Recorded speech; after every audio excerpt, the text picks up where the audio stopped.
directly at the camera and smiled. Oh!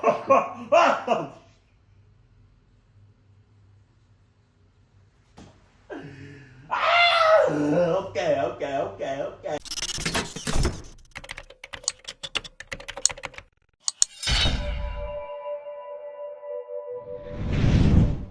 So right now I'm still using my phone to record, but I'm using the rear camera now, and I usually use that when I'm recording at home, but I have a mirror like off camera so I can see my reflection.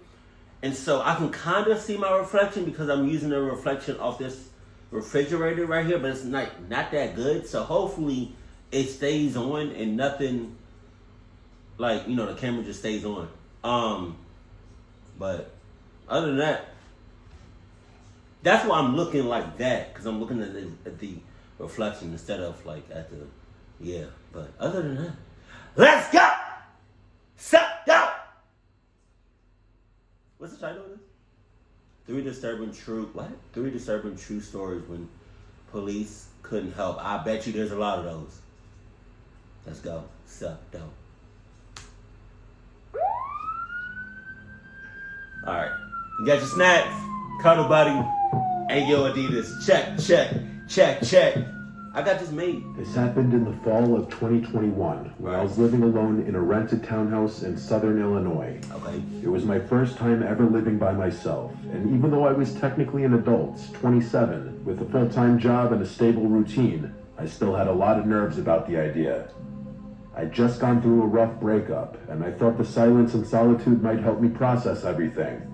The townhouse was part of a small row of identical units, kind of plain but clean and quiet, tucked away in a sleepy cul-de-sac just off a rural highway. Jesus. The neighborhood had that sterile suburban vibe. Lots of beige vinyl siding, trimmed hedges, wind chimes, and mailboxes with family names stenciled on them. Mostly older folk, but a few young families. I didn't know any of my neighbors well, but I liked it that way. I kept to myself. But almost right away, I noticed one person who stood out from the rest. He lived 3 doors down. A tall, heavy-set man, probably in his mid-40s, with a scruffy beard and a weird habit of standing outside his house at night, sometimes just pacing or smoking. Hell no. Sometimes doing nothing at all, just... You keep your eye on that mother clucker, but don't be like, hey, just, keep your distance. Don't do too much. Staring. I'd pull into my driveway after work around 9 or 10 p.m., and there he'd be, leaning against his porch rail or just standing at the edge of his driveway facing the street. He never waved, never smiled. He just stared, even if I looked directly at him. Wow. I tried to ignore it. A couple of times I mentioned it to friends or my mom, and they said maybe he was just a night owl or had insomnia, but there was something unsettling about him, like he was always watching but never participating. It wasn't just that he was there, it was the stillness. He didn't fidget or check his phone or shift his weight. He just stood there like a statue. I told myself not to be paranoid, but the more time passed, the more that gnawing feeling in my gut grew. Then the noises started. It was around mid-September when I first heard it. Noises? I had just gotten home from work after a long shift. I worked late hours managing inventory at a distribution center, and I usually got in around 10:30 p.m., exhausted, grabbing a bite to eat, and crashing. Okay. That night, I fell asleep around midnight. At exactly 2:37 a.m., I woke up to a sound I can only describe as metal scraping against wood. At first, I thought I had dreamed it, but then I heard it again. A long, slow creaking noise, like an old gate opening. My bedroom was on the first floor, at the back of the unit, and I had a sliding glass door with vertical blinds that led to a small, fenced-in backyard. I sat up in bed, heart racing, and listened. There was a pause. Then I heard footsteps, soft, crunching sounds, like someone walking slowly across gravel. My entire backyard was lined with decorative rock instead of grass, so you could hear every footstep clearly. These weren't animal sounds. I grabbed my phone and crept out of bed. I didn't have a weapon, just a dull kitchen knife I kept in my nightstand. So, that's enough. That's enough. I just want to check to see if it's still recording. Hold on. Oh, all right. All right. That's enough. That's enough. I don't care if that shit, the dullest knife in the history. It's gonna do something. Which at the time felt kind of ridiculous. I crouched by the edge of the window and peeked through the blinds. I couldn't see anything. The motion light wasn't on, which meant either they were out of range or had come in a different way. I dialed 911. The dispatcher was calm, asked for my address, and told me officers were en route. I stayed crouched in the dark, barely breathing. About 10 minutes later, red and blue lights flickered through my front window. I got up, opened the door, and met the two officers outside. I explained everything, what I heard, what time it started. One of them walked around the back while the other stayed with me and asked a few questions. The officer in the yard came back and said the gate was closed and there were no signs of tampering, but said he'd write up a report just in case. They didn't see anyone. No footprints or damage. Basically no crime. One of them actually said, probably just a raccoon, and gave me a look that clearly said, you're wasting our time. I didn't argue. They left after about 10 minutes. I didn't sleep the rest of that night. Hey, I gotta feel bad for the officers that, like, when they get calls and they go to the place and they don't think it's serious or they don't take it serious, and then literally they get clocked up as soon as they leave. Like to the max, unalive, chopped up, sliced up. Oh man, can you imagine what they, oh man. Y'all gotta take every call serious. Next morning, I went outside to check the backyard myself. That's when I noticed something strange. There was a flat stone about the size of a paperback book, wedged under the bottom edge of the wooden fence gate. I hadn't noticed it before. The gate had heavy spring. These, like where I'm at, like the walls and shit, I'm in a apartment. And so like the way everything is built here, at least where I am, cause I'm in the hood. Yeah. And so everything is so like kind of weak. And so I heard a thump. That's why I jumped. Hey, that rhymed. I heard a jump. That's why I jumped. Wait, what? I heard a thump. That's why I jumped. And I got the cluck. La la la la la la. That's your backyard? That's insane. That made it swing closed automatically, but the stone looked like it had been placed there specifically to stop it from closing all the way. It was subtle, like something someone would do if they wanted to come back later and slip in without making noise. I picked up the rock and tossed it across the yard. I called the police again and told them what I had found. They told me they'd noted in the report, but again said there wasn't much they could do. I asked if they could talk to any of the neighbors or check for cameras. They said no, unless a crime was committed, they couldn't. What? Why not? All right, there is something they could do. They could probably like do like a just patrol the area, you know, or something. I mean, all right. I don't think there's nothing else they could do really, other than like ride around or wait outside the house in an unmarked car. But other than that, yeah, it's not much, you know. I would suggest you get some security cameras. I would suggest you get some Adidas protection, some Adidas insurance, you know, some Adidas weapons. Yeah. Definitely some Adidas shoes. Yeah. Yeah, because that guy that you talking about, oh no, he's sus. He been sus. He's always gonna be sus. Investigate. I felt like I was losing my mind. 2 nights later, it escalated. At exactly 2:14 a.m., I woke up again, this time to the sound of my back door handle turning. The handle rattled gently at first, like someone testing it, then a harder jiggle, like someone trying to open it. I sat up in bed, heart hammering. I couldn't see anything through the blinds, but I could feel someone standing on the other side. My mouth went dry. I picked up my phone with shaking hands and called the police again. All right, my Igga. Hey, I'm recording? It looks like I am. Right? Yeah.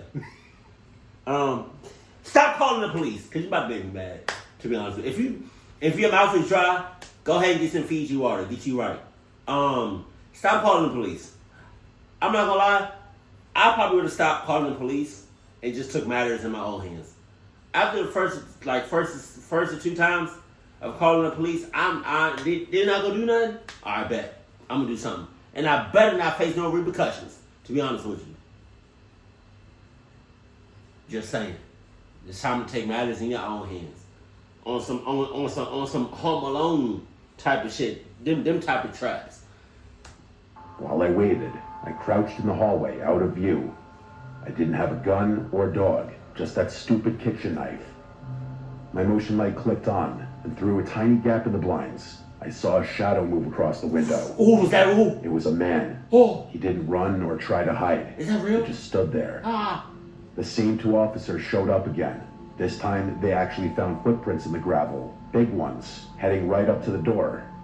But again, they said since no entry had been made, there wasn't enough to go on.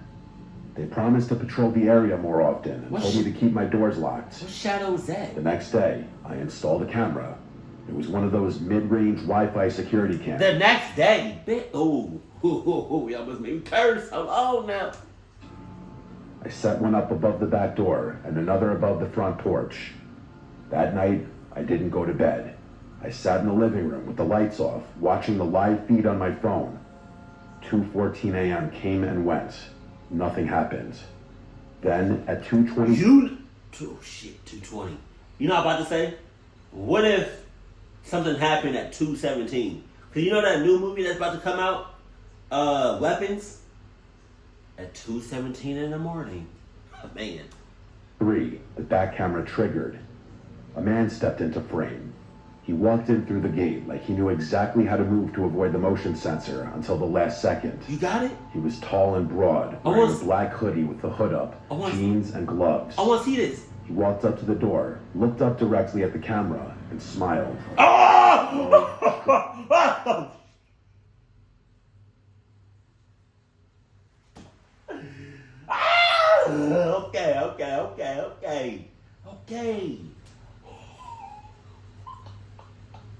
Okay. Mr. Nightmare still got it. Mr. Nightmare still got it. Am I recording? Hold on, let me see. I am. Okay. Oh my God. Oh my, I said I want to see this. I said I want to see the real images, the real footage. I don't know if that's real or not, but oh my God.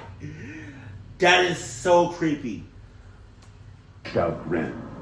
Then he backed up, still staring, and disappeared into the dark. I called the police again, and they came back, watched the clip, and admitted that yes, it was unsettling. But since he didn't break in, didn't damage property, and didn't appear to be armed, there was still allegedly nothing they could do. They're on private property. They wouldn't even ask the guy down the street to check his doorbell cam. He's on private property, no? You could, right? No trespassing, right? I begged them. They said their hands were tied.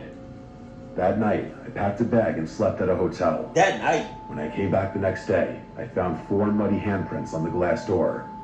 2 high up and 2 low, like someone had crouched down and just rested their hands there for a while, staring in. I moved out a week later.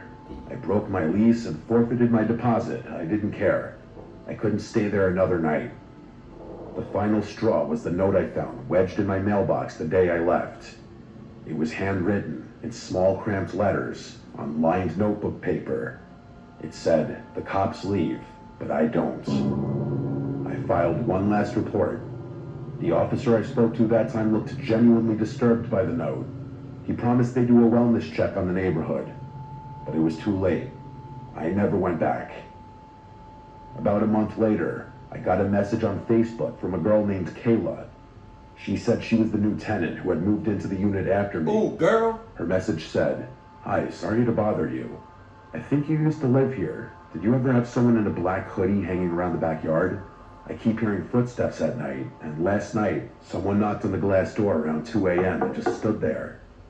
I didn't reply. I didn't want to know what happened next. Damn. You're not gonna tell her what's up? Oh, that's clocked up. You gonna let her go? So you gonna let her go through the same shit? Yo. Man.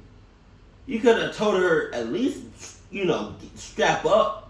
Get some protection. Get some weapons. You could have told her that at least. Hey, strap up. Get some Adidas protection. Get some Adidas weapons. Adidas security. You're going to need all that. The whole 9. And clip. That's crazy. I work for a property preservation company. What? Basically, we handle foreclosed homes. Securing them, cleaning them out, winterizing them. I'm not going in there. Not by myself. You got it. Look how creepy that house is. Hell no. Sometimes even boarding them up if there's been vandalism. I'm so hot. It's not glamorous work, but it pays well, and for the most part, it's quiet. You spend a lot of time alone in houses that used to belong to people who are long gone. Sometimes it's sad, sometimes it's just boring, but every once in a while, you get a house that feels unsettling. Right. This happened in 2020, when I was assigned to clear out a property in a rural part of upstate New York. Rural. It was one of those dying places, only one gas station, half the businesses shuttered, roads cracked and overgrown. The house itself was a small, one-story place off a dirt road, surrounded by overgrown brush and woods on 3 sides. No other homes nearby, just trees and silence. According to the file, the house had been foreclosed after the owner, an elderly woman, passed away, and no heirs had stepped forward to claim the estate. The utilities had been shut off for over a year. Our job was to catalog any remaining property, empty it out, and secure it for winter. I drove up on a Monday morning around 9 a.m. By with yourself? a small box truck and all my gear. By yourself? From the outside, the house looked intact. Windows closed, door locked, roof fine. Just a lot of weeds and vines climbing up the porch. I had to shove the front door open because it had swollen in the frame, but once inside, everything looked pretty standard. It was dusty, stale air and faded furniture. Then my work phone rang. Jesus. Oh. It startled me because I had no signal out there. I'd already checked and noticed I had no bars, but the phone buzzed anyway. There was no number on the caller ID. It just said unknown caller. Don't pick up. I answered, okay. and there was nothing. Just a low crackling sound, like static. I said hello twice, then hung up. Chalked it up to a glitch. I got to work. I always start with photos, documenting every room, every item. The living room was cluttered with old furniture, lace curtains, some framed paintings. It reminded me of my grandma's house. Heavy furniture, doilies, porcelain figures. The hallway had a smell. Not rot, more like mildew and dust, and something faintly metallic. There were 3 bedrooms. One had been stripped bare except for a sagging mattress on the floor. Another was clearly a sewing room, with thread spools everywhere and a dusty machine on the desk. I took a closer look, and there was a corkboard filled with old newspaper clippings, and they were mostly obituaries. Dozens of them, all clipped out with scissors and pinned carefully to the board. No names I recognized, all local. I moved on. In the master bedroom, there was a rotary phone on the nightstand. I remember stopping and staring at it for a second because I hadn't seen one in years. It was off-white, yellowed with age, with a long coiled cord. The kind of phone that would never ring again because the line had been cut long ago. I moved on to the bathroom. That's when my phone rang again. It said unknown caller again. This time I hesitated.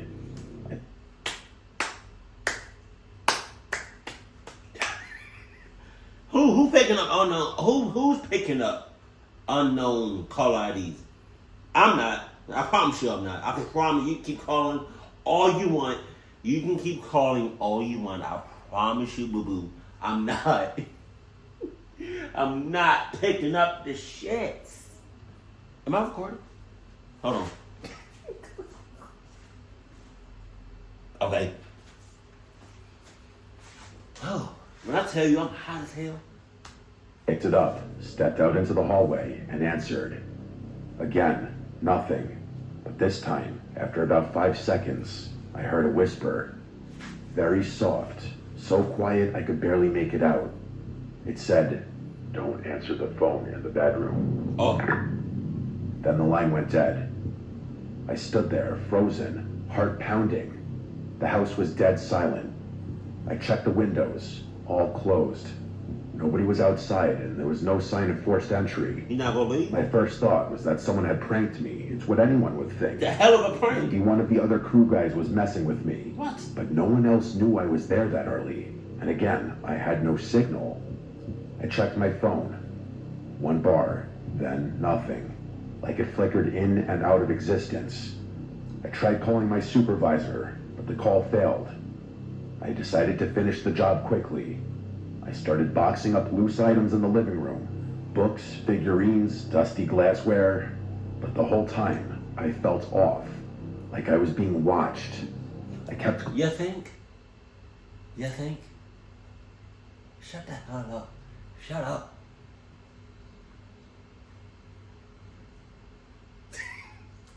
Glancing toward the hallway, half expecting to see someone standing down there. Then the phone rang a 3rd time. But not my phone. The rotary phone in the bedroom. You got it. I heard it from across the house. A shrill, mechanical ring that echoed through the rooms. That phone should have been dead. The line was disconnected. No dial tone and no service. But yet it rang, like an old-fashioned bell. I walked slowly down the hallway toward the bedroom, phone still in my hand. It rang again. What do those phones run on? Do those phones run on like battery, or like is it you have to plug it into the wall? Because if you have to plug it into the wall, aren't the utilities cut off? Utilities. Is it the power? Isn't the power cut off? What we doing? And if it's battery powered, bitch, come on, I don't got time for this shit. If it's battery powered, somebody put in new batteries. And again, I stepped into the doorway. The phone sat on the nightstand, the receiver trembling slightly with each ring. There was no chance I was picking up that phone. Okay. The rings eventually stopped. I backed out of the room. I wanted to leave, but part of my job was securing the property. Man. I still had to check the basement. Yeah.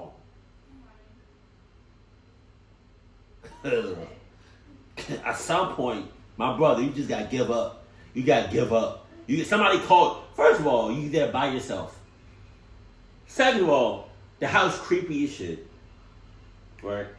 Third of all these damn noises in this damn apartment.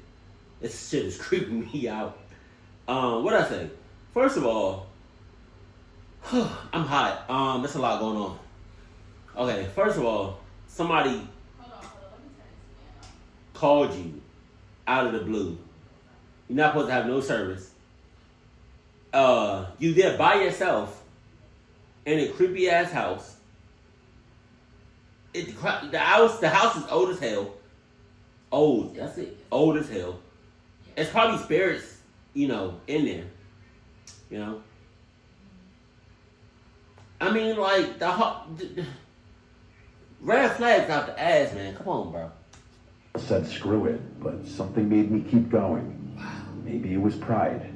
Maybe I just didn't want to admit how scared I was. Or maybe it was just the power of cluckness consuming you. Because Adidas said, I can't help you if you can't help yourself. The basement door was in the kitchen. I opened it slowly. The stairs creaked as I stepped down, flashlight in hand. What? The basement door was in the kitchen. Did I hear that right? The basement door. Oh, okay. Okay, I thought he meant the kitchen was in the basement. Okay, I get it now. I understand what you're saying. Oh, I'm tweaking out right now. I smelled mold and something like rust. There were shelves along the wall, filled with old paint cans and some broken furniture. In the back corner, there was a small table. Man. On it, a cordless phone, a newer model. It was gray plastic and covered in dust, and next to it, a stack of yellowed notebooks. I picked one up and flipped through it. What? Each page had a name and a date and a short sentence. Lena H., July 3rd, 2019. Lena. Rang once, didn't answer. Carl M., September 12th, 2019. Picked up, warned him. It was more like this, dozens of entries. I dropped the notebook, and my heart felt like it completely dropped out of my body as I looked around the basement, fearing I wasn't alone down there and that someone was watching me from any corner in the darkness. I rushed back up the stairs, looking behind me the whole time, heart in my throat. I didn't finish the job. Like, do you have to, like, 100%, do you have to be there by yourself? Or is that personal preference? Because I can't imagine you going there, like, you have to do it by yourself. Like, I find that hard to believe that you chose to go there by yourself. If that's required to go to these houses by yourself, then I'm out. I'm out. I can't do that shit. I can't. Every house I go to, my heart out my ass. Went back to the office and turned in my report. I didn't tell them everything. I just said the property was unsafe and possibly had squatters or interference. They reassigned the job to another crew. 2 days later, I got a text from one of the other guys, Mark. Another crew? Where the crew at? It's just him. What the hell are we talking about? He'd gone out there that morning to finish the job. I hadn't told him specifically what happened. Because why? That's your co-worker. That's your peoples. You're not gonna tell him? That's fucked up. I wouldn't tell him, but I'm just saying. His message said, the phone in the bedroom with no service rang while I was in there. What the hell? I called his work cell phone immediately, and he told me he didn't answer the phone in the house because he was too freaked out. The next day, Mark apparently quit without notice and never returned to work. He's not dead or anything. I admittedly looked him up on Facebook eventually, and he posted stuff since then, but I never spoke to him again. I don't know what else he saw in the house, but it must have been something bad enough for him to want to distance himself from this job. My boss did call the police to report the potential squatters after Mark quit, but they found nobody inside of the house. Everything about that house, from its location to its eerie, dilapidated interior, to the phone calls to my cell phone, and that voice on that line, and that damn house phone ringing. It's like I found myself in a legitimate horror movie. I swear it had to be one of two things: an elaborate sick prank or an equally elaborate trap. Man, did you quit that job? Or was it just your coworker? I would have quit. This happened in 2019. I was in my late 20s, living alone in a rental house in a quiet neighborhood on the edge of town. Wow. It wasn't a fancy place, just an older one-story house with creaky floors, thin walls, and a small backyard. But it was cheap, and it came with a basement, which I used to store extra furniture and tools and stuff. Man. I moved in that spring, and for the first few months... If you had to choose, if you got a house, if it's your house, you own it. Your house, your name is on the paperwork. If you had to choose between having a basement, a crawl space, and an attic, what you picking? I don't know what to pick. I don't know. I mean, yeah, I don't know. Something strange happened. The house had its quirks. Some pipes rattled when you turn on the shower, and there was this one kitchen cabinet that always swung open on its own, but nothing unusual for a place that old. The only part I didn't like was the basement.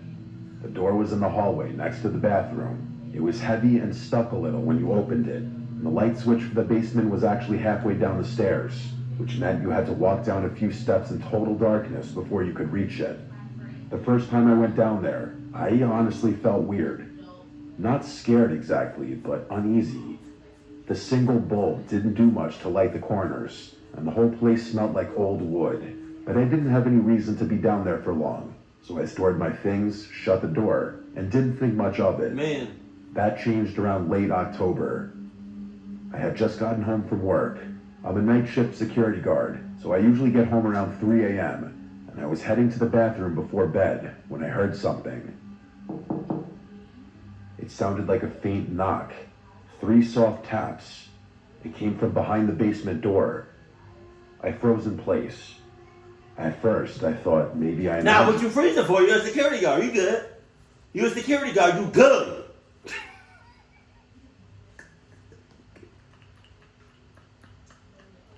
I'm just saying, like, can you imagine your profession, your job? Let's say you're a police officer and your job is to protect and serve. You know, you're the first responder, or is a firefighter, one of those. And then you hear something in your house, you hauling that ass like a motherfucker. Oh shit! Maybe it was the pipes or the house settling. But as I stood there, holding my breath, I heard it again. 3 distinct knocks. I backed up a few steps and stared at the door, and then I waited. There was just silence now. I remember whispering to myself, it's just the house, even though I didn't really believe it. I didn't open the door. I went to my bedroom, locked the door, and stayed awake for the next 2 hours, listening. Eventually, I fell asleep with the TV on. The next morning, I had checked the basement. I opened the door, went down the stairs, and turned on the light. Everything was exactly the way I left it. Oh, God. No signs of anyone having been down there. No footprints in the dust, no broken windows. I convinced myself it had to be the house shifting, or maybe a small animal that got in somehow. I moved on. But a few nights later, it happened again. This time, I was in the bathroom brushing my teeth when I heard the knock. Not 3 taps this time, just 1, but it was loud, and it was close. That's your bathroom? Like someone had used their knuckles hard against the basement door. I opened the bathroom door and looked. The basement door was closed. Nothing moved. The hallway was quiet. I walked over and put my ear against the wood. At first, I heard nothing. Oh, that's bad. That sounds like a horror scene right there. You know, you think you hear something, and you put your face up against your ear up against the shits, and next thing you know, it's a knife or something on the other side. It's something going through that wall, that door, and now it's going through your head because you. Hey, what? Very faint. I heard what sounded like breathing. He get one off! Slow, steady, as if someone was standing on the other side, waiting. I backed away and went to my room, again locking the door. I called my landlord. I told him something strange was going on in the basement, that I thought someone had maybe gotten into the house somehow. He seemed skeptical, but said he'd come by to check it out. When he arrived in the morning, we both went down into the basement together. He looked around, checked the windows, the walls, even the foundation. Nothing was damaged or broken. No signs of a break-in or animals. I didn't say anything. I couldn't explain what I was hearing, and I didn't want to sound crazy. For the next week, things were quiet. No, week is crazy. I started to think that maybe I was just overtired or imagining things. I was working too much after all. What? But then, one night around... What? If that's your imagination, you got one hell of a cluck-ass imagination. 2 a.m., I was sitting on my couch watching TV when I heard the basement door creak. Not a knock or slam, but a creak, like it was slowly swinging open. Man. I sat up straight and turned off the volume. I could hear it, the slow, grinding creak of the hinges moving. I got up and peeked down the hallway, and the basement door was wide open. I hadn't opened it in over a week. I hadn't even touched it. I grabbed the flashlight and slowly walked toward it. I didn't have a weapon, but I had no choice. I had to know what was going on. I stood at the top of the stairs and shined the light down. The basement was pitch black. The bulb wasn't on. I reached around the corner and flicked the switch. Nothing. It was dead. Okay. All right. The bulb must have burned out. Man. That's when I heard footsteps coming up the stairs. Oh, God! They weren't rushing. They were slow, but they were 100% footsteps. I backed away. My hands were shaking. I slammed the door shut and held the handle tight. For a moment, I felt the pressure of something on the other side, like it was leaning against the door. Then it stopped. I locked the door and called the police. I told them someone was in my basement. They showed up about 10 minutes later, and 2 officers cleared the house and went down into the basement. 10 minutes is crazy. I stood in the front yard, waiting, and after what felt like forever, they came back up. They said they didn't find anyone. No signs of forced entry or anyone hiding. Nah. Nothing was even disturbed. Nah. One of them even tried to laugh it off, asking if I'd been watching scary movies. I knew what I heard. After they left, I didn't go back inside right away. I just stood there, staring at that house. Finally, I went back in, locked every door and window, and stayed up until the sun came up. That morning, I bought a padlock and installed it on the basement door. There you go. I didn't care if it was allowed or not. I needed it. For the next month, the basement stayed quiet. No sounds or knocks or anything. I almost let myself relax. Then one night, I got home from work and noticed the basement door was open. Man, come on. Not just unlocked. The padlock was lying on the floor, broken. The door itself was slightly ajar. I hadn't touched that door in weeks. I stood there staring at it, and for the first time, I realized something. Every time this had happened, every noise and every knock, it had always happened at night when I was alone. I did not go down. I couldn't. I packed a bag, left the house, and stayed at a friend's place for a few days. When I came back, I literally nailed the basement door shut. I even wedged a chair against the door. I didn't care if the landlord got mad. I just couldn't look at that door anymore. A few nights later, around 3 a.m., I was laying in bed when I heard a sound that I still can't explain. Oh my God. It was a voice. It wasn't loud. It wasn't even someone speaking. Like the barely audible sound of a rumble of someone's vocal cords. It came from somewhere beneath the floorboards, directly under my bed. That was it. I called the police again. They showed up, did their search, and nothing turned up again. So I packed everything, minus the stuff in the basement, and I left. I didn't even wait for the lease to end. I don't know what was in that basement. I don't want to know. All I can say is that sometimes when I lie awake at night in my new apartment, I think about all this, and I wonder if I'd waited just a little longer, what would have come up those steps?